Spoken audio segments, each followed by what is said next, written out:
Ayan guys, ang ating grass, lemongrass. Ayan, pinutol ko na para magamit sa bahay.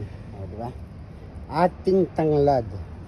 At saka yung mga mint, hindi ko pa wala natatanggalan ng itong mga bulaklak. Diba? Ayan ang aking paminta. O, paminta. Ayan. Ang aking